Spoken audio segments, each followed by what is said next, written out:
Dimanche 19 janvier, l'équipe de Dange accueillait à domicile l'équipe de Jeanne d'Arc de Biarritz pour la 10e journée de Régional 2. Un début de match compliqué pour les Audangeois qui se retrouvent à 10 au bout d'une dizaine de minutes de jeu après avoir encaissé un but. Je pense qu'il y a eu un petit peu de suffisance de la part des joueurs, enfin de la suffisance. Je ne pense pas que ce soit de la suffisance, mais inconsciemment, avec le bon résultat de la semaine dernière contre une équipe bien classée, contre le dernier, inconsciemment, on relâche un petit peu les efforts, mais surtout la concentration.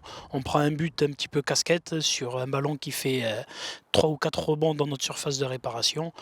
Et puis derrière, on prend un carton rouge qui nous sanctionne pendant tout le reste du match, quoi. En deuxième période, l'équipe locale domine le jeu et prend la possession, mais c'est finalement l'équipe de Biarritz qui a su résister en remportant le match 1-0. Il a manqué un joueur supplémentaire pour pouvoir aller faire des différences face à une équipe qui défendait chèrement sa peau. Ils étaient tous regroupés derrière, à 10 contre 11.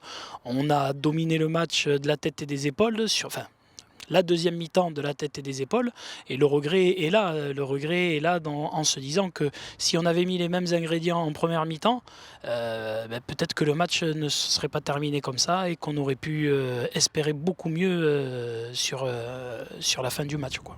Le SO Dange se retrouve dernière du classement, égalité avec les Biarros. Il va falloir retenir cette deuxième mi-temps où tous les ingrédients ont été réunis pour essayer d'aller chercher quelque chose. J'ai rien à reprocher sur cette deuxième mi-temps, sur l'implication des joueurs et l'état d'esprit. Par contre, il va falloir aussi retenir la première mi-temps et les manques qu'il y a eu sur cette première mi-temps pour pouvoir corriger ça dès le prochain match et aller gratter des points à l'extérieur.